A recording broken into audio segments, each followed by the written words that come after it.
Hey, everybody. Welcome to LettermenRow.com. I am Jeremy Birmingham. That is Spencer Holbrook. This is Talking Stuff, the Ohio State recruiting podcast where we talk stuff about Ohio State football recruiting.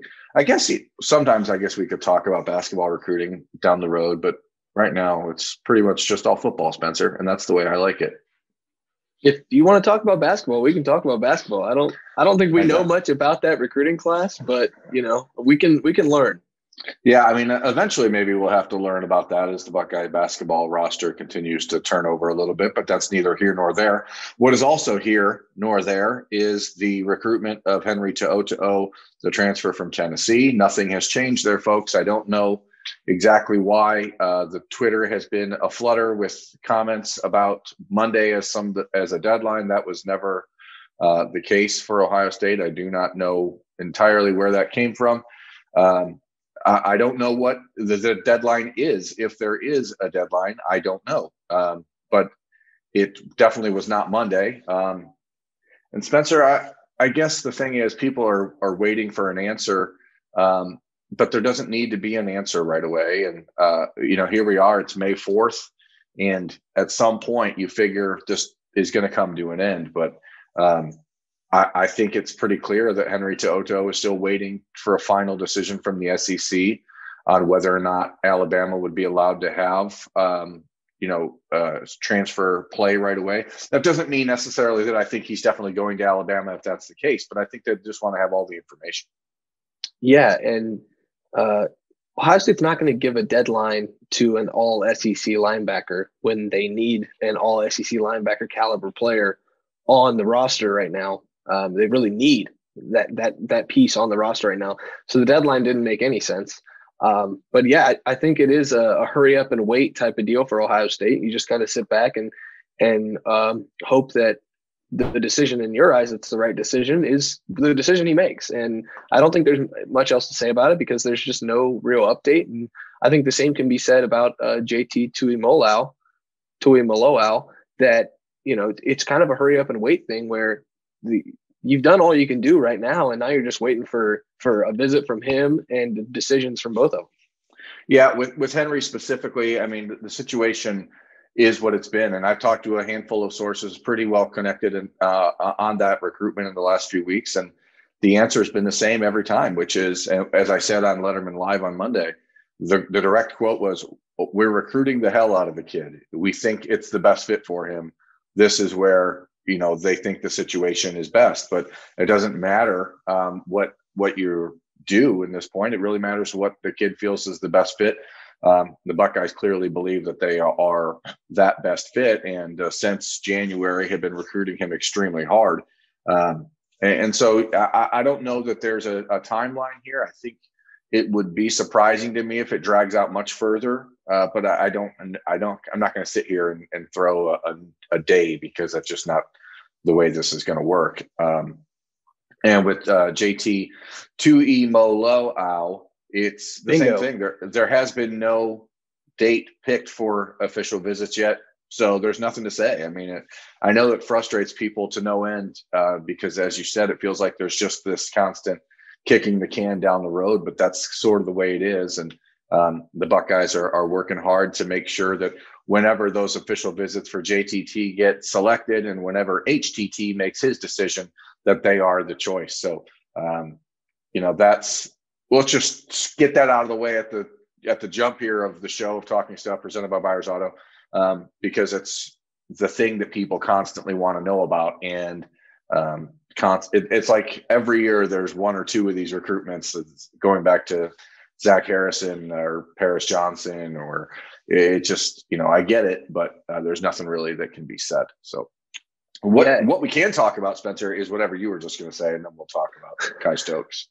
Well, I was just going to say that it's one of those things where, Ohio State's not going to put a deadline, like I said, on a former 4.5, 5-star SEC, all SEC performer at linebacker. And they're definitely not going to put a deadline and put pressure, a 5-star all-world potentially defensive tackle who could come and step in right away and potentially start.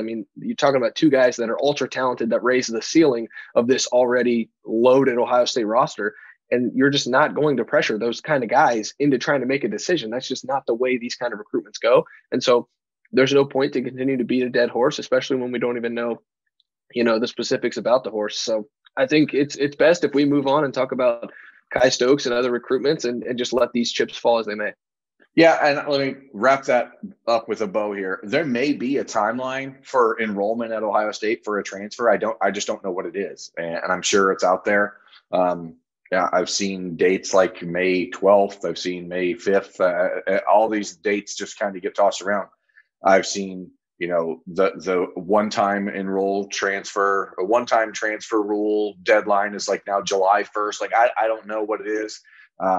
I can probably research that and find out, but the people that would know that I would talk to are all on vacation this week, and so I'm not going to bug them. But yeah, it's coming. So let's just wrap it up. And one way or the other, a decision is coming there. So, and then you want to talk about decisions that happened, and that takes us to Kye Stokes, the Seffner, Florida, Armwood High School defensive back / athlete who committed to Ohio State on Sunday after having an Ohio State offer for 5 days without ever visiting Ohio State. It's a whirlwind. I mean, that is, I guess, when you look at recruiting in 2021, Spencer, like that is the, prototype of like how weird this can be right now, because these kids are not going to wait if they have an opportunity at a place like Ohio State, Alabama, et cetera. Yeah, and I think the class is going to fill up relatively quickly after these visits start happening. And so if Kye Stokes believes that this is the place for him and he has comfort with the relationship he has with the staff, because we talk about comfort in relationships every single time we talk on Talking Stuff presented by Buyers Auto. If you're looking for an auto, go to Buyers Auto. But if he's comfortable enough, and before June, he's going to lock in a visit in June anyways, and he feels comfortable to lock himself into a spot in this class, go ahead and do it. Because the class, in my opinion, at the end of June and July is going to be pretty well stocked and maybe full. And so I think a lot of decisions are going to happen pretty quickly after these visits. Kids are going to go home after their 5 visits or 4 visits or however many they take. They're going to start making decisions, and you're going to see classes all over the country fill up because people are just sitting on pins and needles waiting to make decisions and get on these visits. And so I think it's smart for him not only to lock himself into the class, but to really solidify himself as a high riser in this 2022 class, because he's just going to continue to rise up the rankings. Yeah. So Kye Stokes, 6'2", 180 pounds. He has picked up offers from Alabama, LSU, Georgia, Florida, Florida State, Miami, Ohio State, Notre Dame, all in the last 2 weeks. And I know that there's detractors out there that will see the 3-star ranking or the number 77 ranked player in the state of Florida and wonder why Ohio State would reach at this point in the process. But as I've said for literally a decade, Ohio State does not reach. They do not. They have reached it like offensive line a few times in the last handful of years when it gets down to the end of the cycle and you just need to fill a body. But they're not reaching in May for a defensive back from Florida. That's just not going to happen. And you may see them offer kids that maybe they wouldn't take, but clearly they are offering Kye Stokes with the intention of accepting a commitment from him, because they offered him last Monday, and between Monday to Wednesday, Thursday afternoon is when he actually committed to Ohio State. So like they went all in on him as a coaching staff. And it wasn't one guy. It wasn't just Tony Alford because he's friends with the high school coach at Armwood. It wasn't just Kerry Combs. It was the entire staff, because what they saw was a player that felt like a Josh Proctor type athlete, but with a really good, head on his shoulders, a kid that's a 3.7 GPA, whose family is a great family, and the coaches that they really trusted the evaluations of. And you don't accept a commitment from a kid like that, sight unseen, if you're not 100% sure. And I guess this is where it comes down to, like, how much do you trust the Ohio State staff versus how much do you trust a ranking on an arbitrary website? Yeah, that's the golden question, I think, right now, especially with, in normal years, you would say, well, that's stupid. Trust the staff because the staff knows what it's doing. And I agree, the staff knows what it's doing, but also the talent evaluators at these websites, they honestly might see more of this kid than the staff has right now. And so It's kind of a weird mix right now to really gauge where he fits into the recruiting rankings. But I'll tell you one thing, Ohio State does not care about recruiting rankings. And I think that's been made very clear by everybody in the building. And so if they believe that he can play at a high level and he can play in the secondary and make Ohio State better in the class of 2022, they're going to take a commitment from him. And I think that's exactly what they did. So, yeah.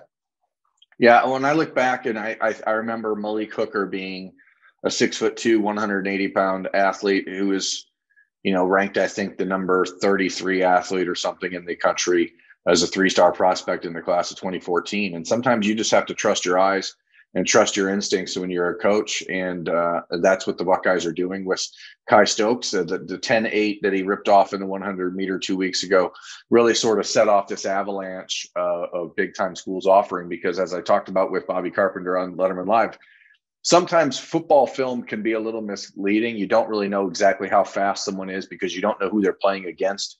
You don't know what type of competition they're against. But when you have an electronically timed, verifiable 10.8 in a 100, sub 22 in the 200, you get a much better sense of exactly how fast Kye Stokes is.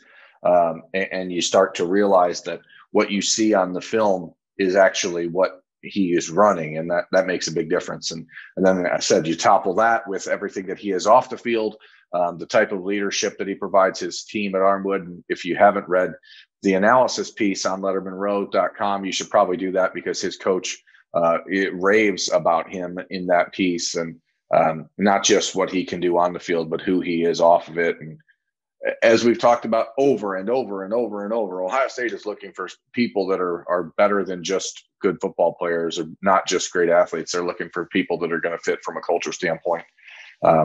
And this is exactly that. And that's why you take a commitment from a 3-star and you say, hey, we trust our evaluation more than we trust these, recruiting websites. And to be honest, I mean, Kye Stokes doesn't even have a composite ranking. So it's only one website that's ever evaluated him.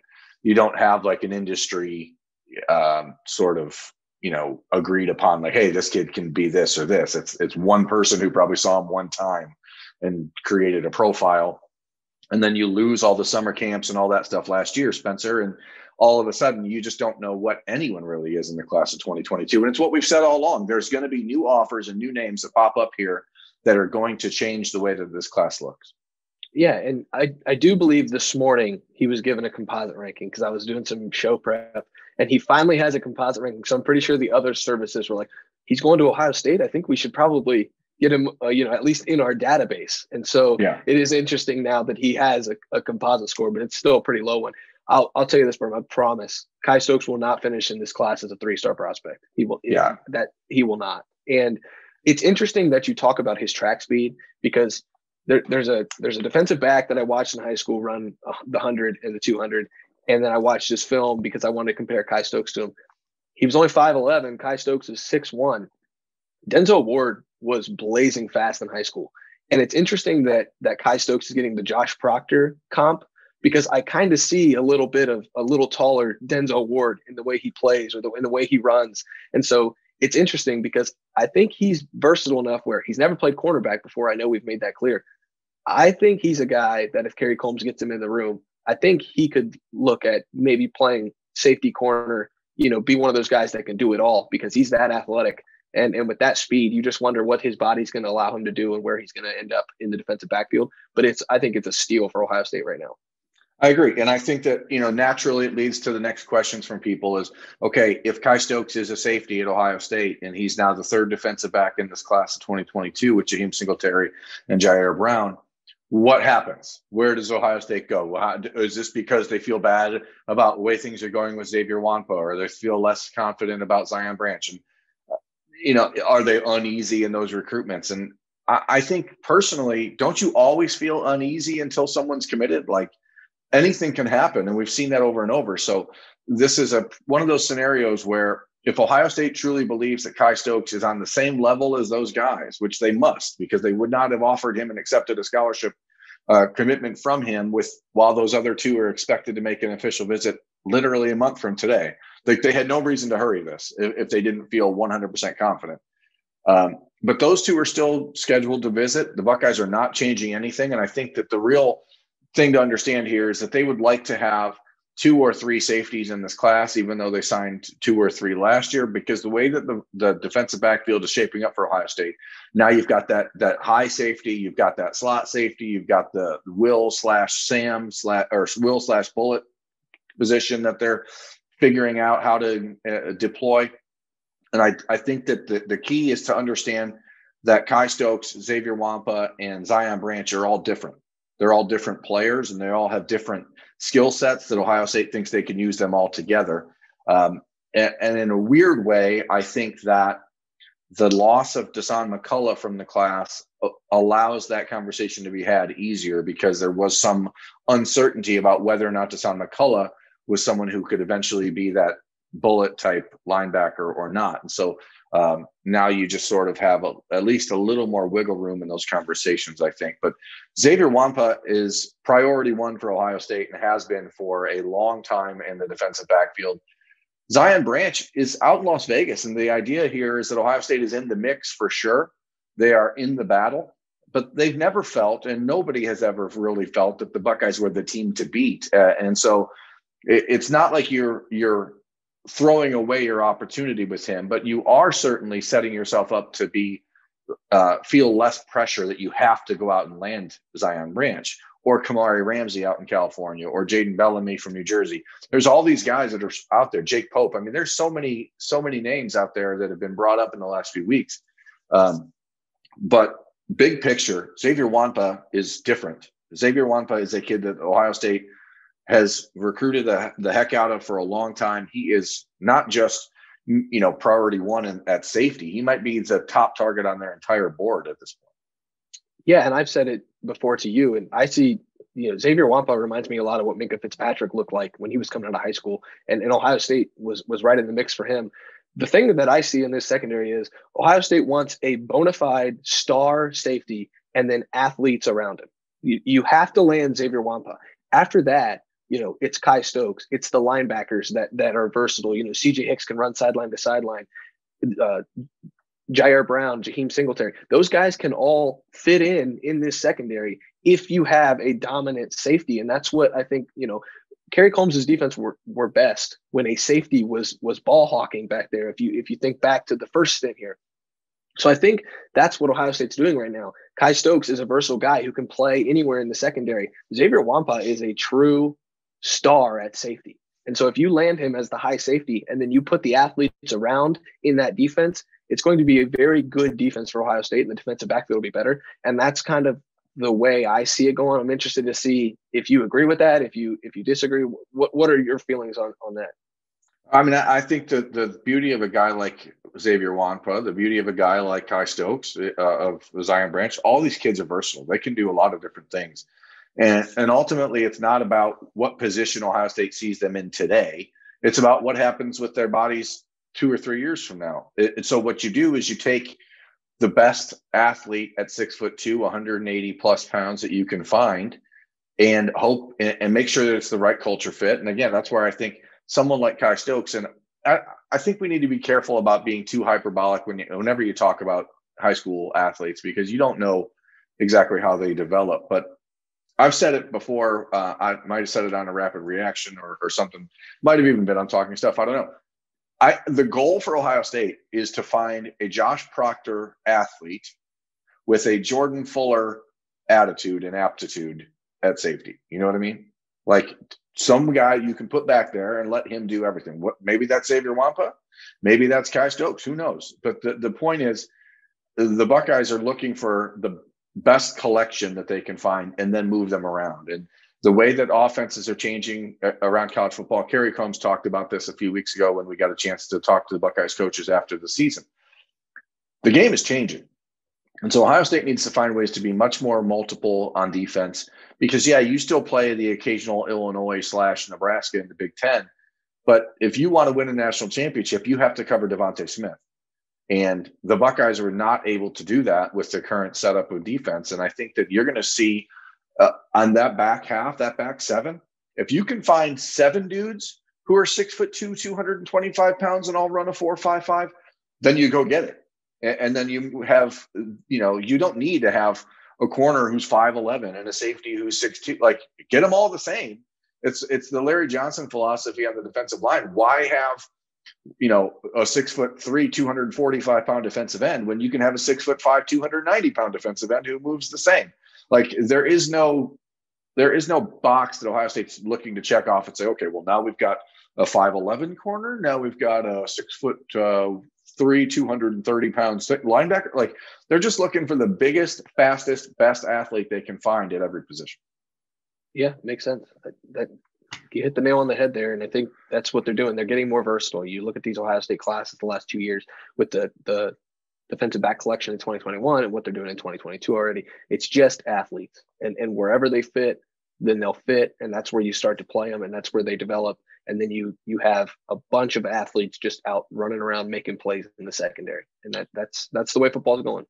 Yeah, and it's, maybe some guy's skill set gears him up to be a little different. If you look at Ryan Turner, for example, down there in Florida, compare him to Kye Stokes. They're built the same. They have the same body. They're both listed in that 6'1", 6'2", 180-pound range. But one guy's been playing corner most of his life. One guy's been playing safety. So now you start to project based on that what you see on film. But until the Buckeyes actually get an opportunity to work with these dudes, like one-on-one, and Kerry Combs can actually watch him run and see him turn and see what he like, then you don't know exactly what the plan is. So much of this 2022 class, which is what makes it fascinating, is based on the evaluations of people who have seen these kids play, and their coaches haven't. And so that's what makes it really fascinating. And so that's why when a player like Kye Stokes, who the coaches hadn't been hearing about from outside sources, or hadn't been seeing blow up the Twitter on 7-on-7 camps, or like AJ Harris, the 2023 defensive back, who blew up on at the Under Armour camp in Atlanta, and then all of a sudden everyone offered the next day. Kye Stokes is not that way. This is Ohio State's coaching staff who got a chance to see a full season of junior film, went back, watched it again, and decided, hey, without all of the national accolades, without all of the glitz and glamour, they said, this is a guy we want. And, maybe that was pushed because Alabama and LSU and Georgia and Florida and everyone else did at the same time. I don't know. But, the good news for Ohio State is that their relationship with Kye Stokes in that high school, and ironically, because of the way that Ohio State as a football program handled Brian Snead's situation, it probably helped because he got to see that the Buckeyes went to bat over and over for Brian Snead. And as a kid from the same high school, the families obviously all know each other. And I think that may have actually helped them earn some points, because they realized that Tony Alford, especially, who started the recruitment of Stokes, was going to go to bat for them. So I think we can put a bow on Kye Stokes here. He's going to make his official visit to Ohio State in June. He initially told me it's the 18th through the 20th, but he's trying to move it to the June 4th, June 6th weekend so that he can be there with everyone else, saying that maybe it makes more sense for him to go on the 18th through the 20th because he would be kind of there by himself or with less people around. And for him wanting to build a relationship with the coaching staff, he might be thinking it's optimal to just get more one-on-one time that way. Now, that brings me to the June 4th weekend, which, as we've talked about over the last couple of weeks now, is shaping up to be the big weekend of the summer for Ohio State, the big weekend of the entire year for the Buckeyes on the recruiting trail. And Zach Rice, the five-star offensive tackle from Virginia, is the newest member of the class of 2022 to say he's going to visit that weekend. And Spencer, I'm at a point where I really am starting to think that Zach Rice may be like the most important recruit left for Ohio State to find a way to add in 2022, because after losing Keante Goodwin, like you have to get one of these tackles. You have to. Yeah, eventually you've got to hit on a tackle, and you've got to be able to say that you can land that bona fide five-star tackle. And Ohio State was able to do it with Paris Johnson. They developed Thayer Munford, so you don't have any questions about whether Ohio State can develop these guys. But when you have raw talent that is a five-star talent, and then you develop him, that's when you start to see first-round picks at tackle and All-Americans at tackle. And Zach Rice has the ability to be that. And to have him as a tackle and Quinn Ewers as a quarterback and all of this talent, to be able to say you got the guy that you wanted to tackle, that would be huge. And so I think to have him come in with all the commits that first weekend of June is going to be a huge statement for Ohio State. It's going to be a huge weekend for Ohio State. And I think it puts a little bit of pressure on Ohio State to really roll out the red carpet and say, you're our guy. at tackle. We need you in this class. We want you in this class, and you're the priority. And I think that's what they're going to do. Yeah, there's a weird parallel, I think, between 22 and the class of 21, where Ohio State thought they had J.C. Latham the entire time. And so they were a little slow in going out and really recruiting Tristan Lee. And it sort of bit them in the butt in the back end because they didn't get an opportunity to make up the time that they lost with Lee. And so he ends up signing with Clemson, where he had visited multiple times early. And now here you have Keante Goodwin, who Ohio State felt very confident about for a long time, randomly commits to Kentucky. You don't know exactly when he's going to make a visit to Ohio State. I still think there's a good chance for the Buckeyes to land Keante Goodwin down the road, but the longer it goes without him visiting, the harder it gets. And so now you're in this position where you have to make sure Zach Rice doesn't feel like he is a secondary option, because there are schools that he's been able to visit multiple times in the last couple months, even with the dead period, like Virginia, which is just down the road for him, like North Carolina, who he's been to multiple times.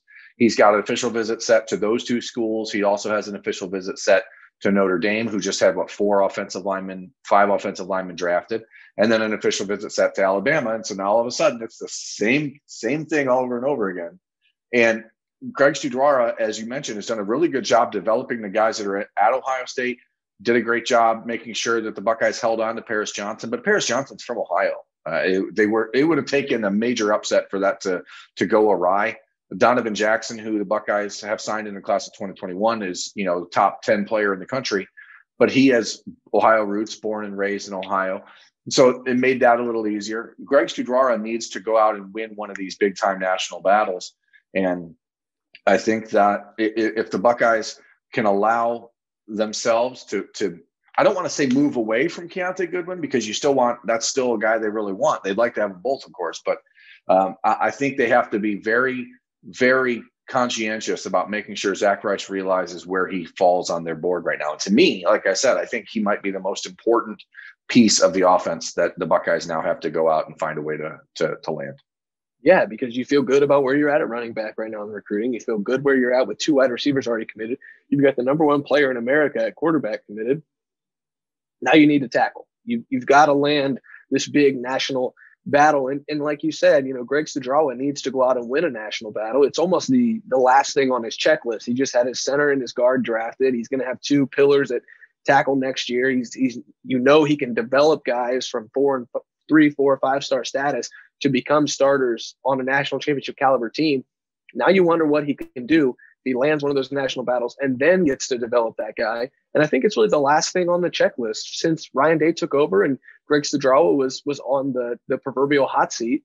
The last thing for him to do in this entire, circle of almost redeeming himself as the offensive line coach is win the national battle for the 5-star tackle and develop him that way. And I think that's what he has a chance to do. And it's going to be a hell of a chance the first weekend of June. Yeah. And not just will Zach Rice be there that weekend, but Emil Wagner and, 15, 16, 17 other offensive or official visitors. And that's where I think it's interesting in a relationship that you are trying to really rapidly build.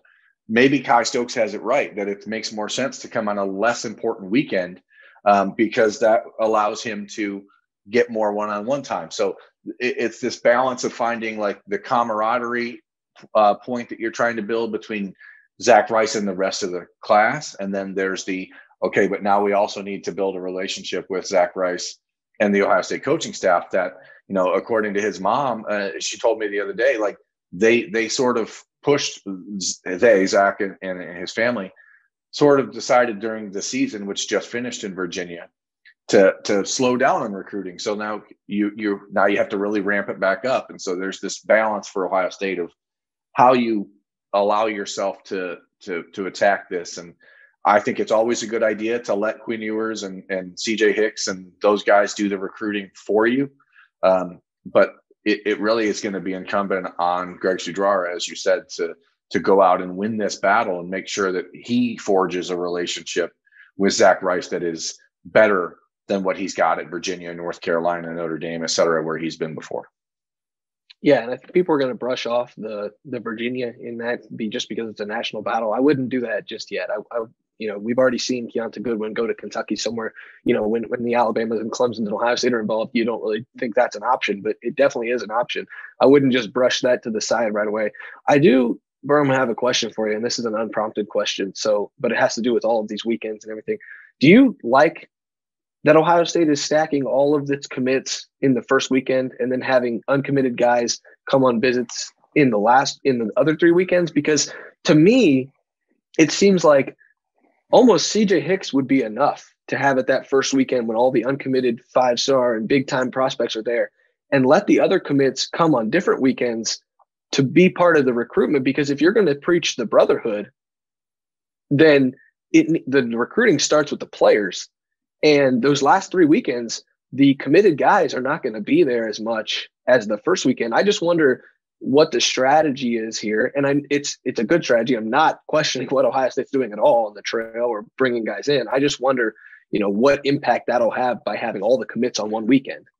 Well, if you're talking about the brotherhood aspect that they try to sell, it's that reason that all those kids are feeling they have to be there the first weekend. They've all been waiting a year and a half to visit. Like, now that they're allowed, all these kids who've forged this relationship with each other in the last year plus, like, they're desperate to get together and hang out. And so I think ultimately it may not even be Ohio State's decision. I think the kids saying, hey, we all want to be here at this time.